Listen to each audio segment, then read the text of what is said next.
It had been so long since anyone had touched me, and the thought hit me harder than I wanted to admit. But then I felt his hands move lower, slowly, gently, down the curve of my back. My breath caught in my throat, and I opened my mouth to say something, but nothing came out. My mind was racing, but I remained silent. I told myself it was all right, that he was just helping, that I was imagining things, but I wasn't. His hands hovered there for a moment, near the edge where my towel ended. I could feel his hesitation. I could feel my own. And instead of stopping him, I said, "It's okay. You can rub there too." The words hung in the air like something poisonous, and the moment they left my mouth, I knew I couldn't take them back. Leonard didn't say anything. He didn't stop either. I closed my eyes and felt his hands on me, lower than they should have been.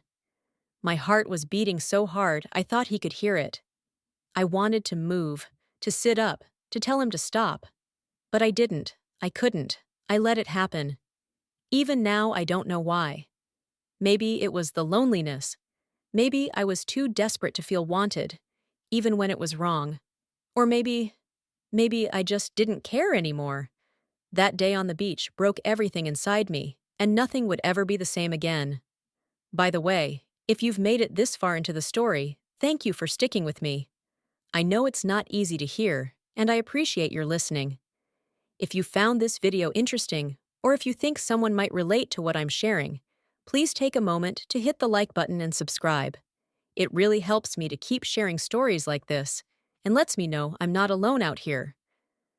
So let's get back to the story. After that day on the beach, something changed. I couldn't ignore it. What I felt, what I saw, and the way Leonard looked at me afterwards. It wasn't just a lingering look or a passing moment. It was constant. Every time I caught his eye, there was something different about him, something I couldn't put my finger on but couldn't ignore. I tried to bury it. When we got home that night, I did everything I could to act normal. I made dinner. I asked Leonard about school. I folded laundry late into the night, my hands shaking the whole time. I kept replaying everything that had happened. His hands, the way he lingered, the tension I felt in my own body. I hated myself for it, and I hated him for making me feel that way about my own son. Phoenix didn't notice anything. He came home late as usual, his tie loose, his face tired. He kissed my cheek out of habit, only a ghost of what it used to be. "Long day?" I asked, hoping for some sort of conversation. He grunted and nodded, already halfway to the living room. It was always like this.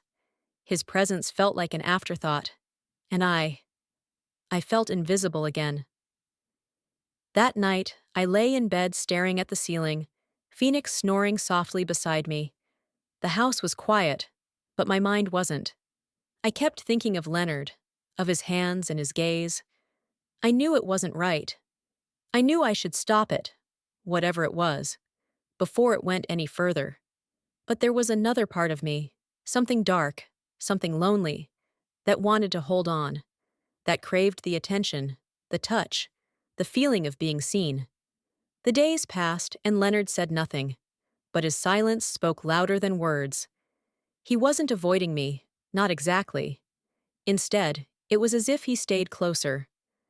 I'd catch him watching me when I cooked, when I cleaned, when I sat alone on the couch at night, and I let it happen. I didn't stop him. I didn't stop myself. Then came the next weekend. It was hot again, and the house felt suffocating. Phoenix was gone, working some last-minute shift, leaving me and Leonard alone, as before. I asked him if he wanted to go to the beach again. Just the two of us. I don't know why I did it. Maybe I thought being outside would help clear my head. Maybe I wanted to test myself to see if I could push it all away. The journey was quiet this time, but Leonard wasn't wearing his earphones. He just sat there, looking out the window, his knee bouncing restlessly. I wanted to say something, anything to break the silence, but every time I opened my mouth, the words stuck in my throat. When we got to the beach, it was almost empty. I remember how blue the water looked and how the wind felt on my face.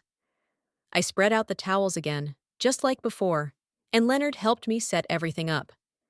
This time, I didn't ask him to put oil on my back. I couldn't. Instead, I lay there with my eyes closed, pretending that everything was all right. But even with my eyes closed, I could feel his gaze. I could feel him watching me. The real breaking point came later that afternoon. We decided to rinse off in the beach showers before heading home. It was supposed to be quick, just to get the sand off our skin, but then something happened that I still can't explain. When we reached the showers, Leonard stepped under first and let the water run down his back.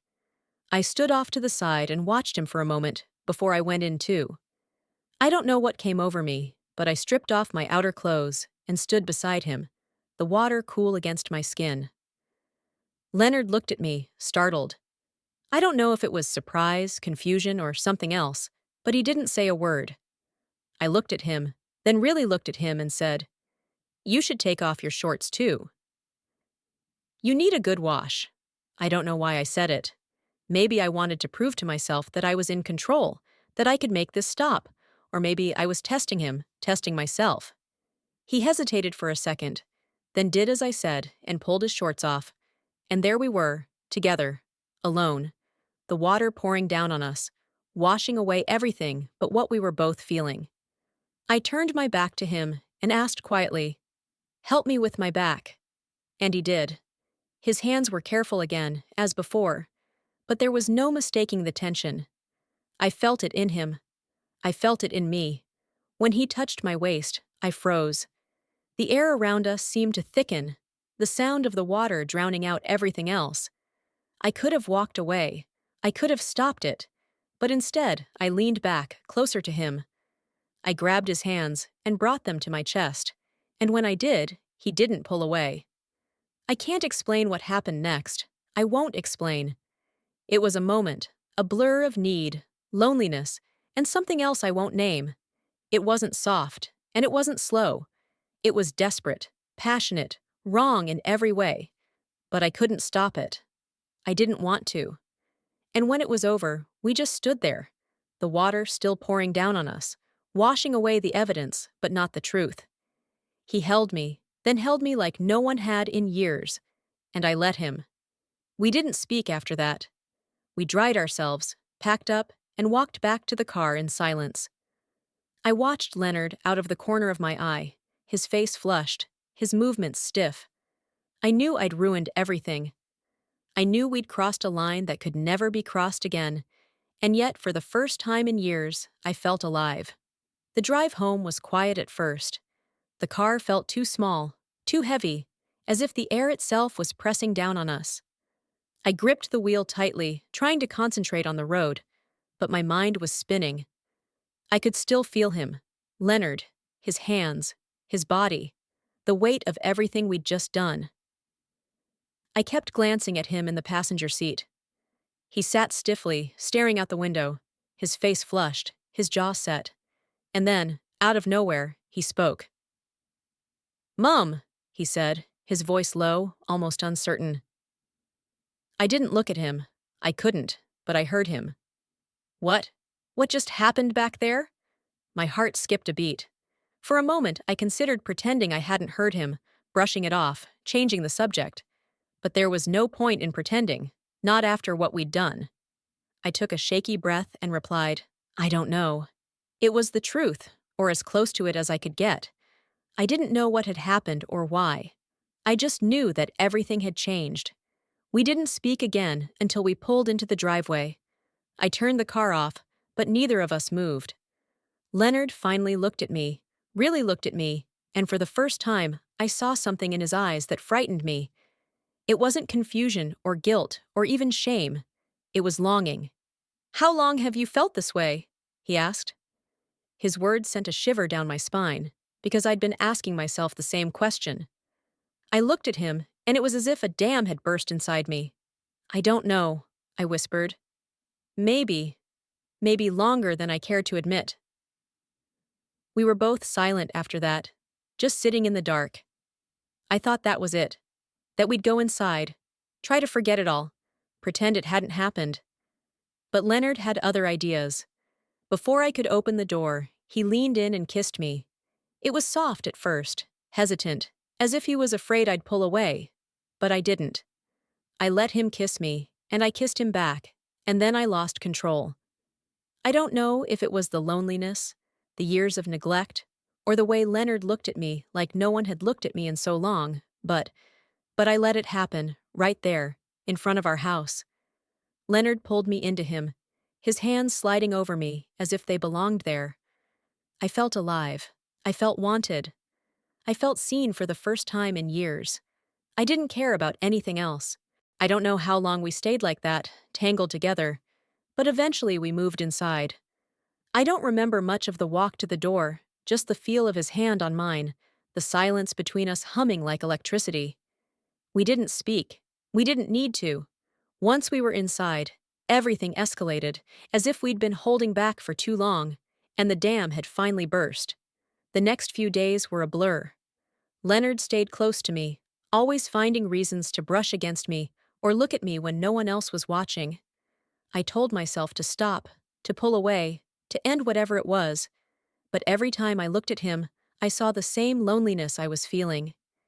It was like we were mirrors of each other, reflecting back the same need, the same emptiness, and I couldn't say no. I didn't want to. At night, I'd lie in bed next to Phoenix, staring at the ceiling, listening to the sound of his breathing. I'd think of Leonard in the next room, the way his hands felt, the way he made me feel alive again, and then I'd close my eyes.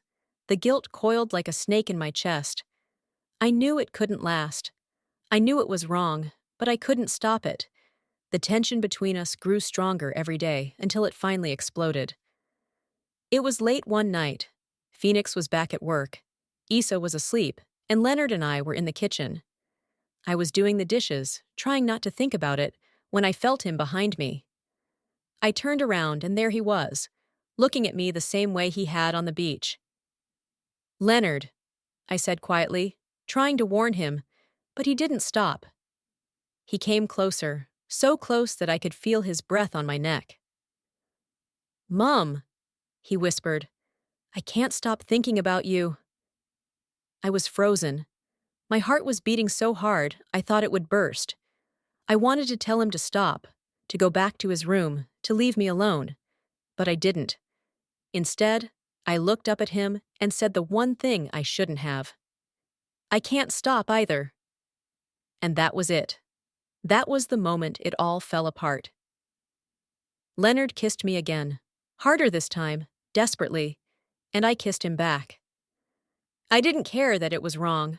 I didn't care about Phoenix or Aya or the life we had built together. All I cared about was him, Leonard, my son. The only person who made me feel like I mattered.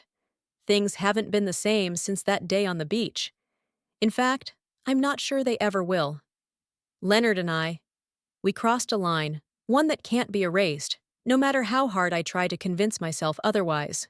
What started as a moment has turned into something I can't control. The guilt is there, heavy, constant, but it won't stop me. And that's the part that scares me the most. I look at my husband, Phoenix, and my daughter, Aya, every day, and wonder how they don't see it, how they don't notice the cracks that are spreading through our family. Maybe they're too busy with their own lives to see me slipping, or maybe I've just got better at hiding it. But deep down, I know it can't last forever. Secrets have a way of coming out, and when they do, the fallout will destroy everything I've tried to stop. I've told myself over and over again that this is wrong, that Leonard deserves better, that I deserve better. But every time he touches me, every time he looks at me like I'm the only person in the world, I lose myself. He makes me feel alive in a way I haven't felt in years, maybe ever, and that's the truth I have to live with. I don't know how to fix it. I don't know if I can fix it. And that's why I want to share my story with you. Maybe someone out there has an answer, something I haven't thought of. Maybe you can help me find a way out of this mess I've made, before it's too late. So please, if you have any advice, if you've been in this situation, or know someone who has, I want to hear from you. And if nothing else, let this be a warning. Loneliness can take you places you never thought you'd go. Don't get lost like I did. Don't let your world fall apart before you realize what's happening, because once you cross that line, there's no going back. Thank you for listening. Please share your thoughts, like this video if you found it helpful, and subscribe for more. I need to know I'm not alone. Sometimes the greatest betrayals aren't the ones we commit against others, but the ones we commit against ourselves.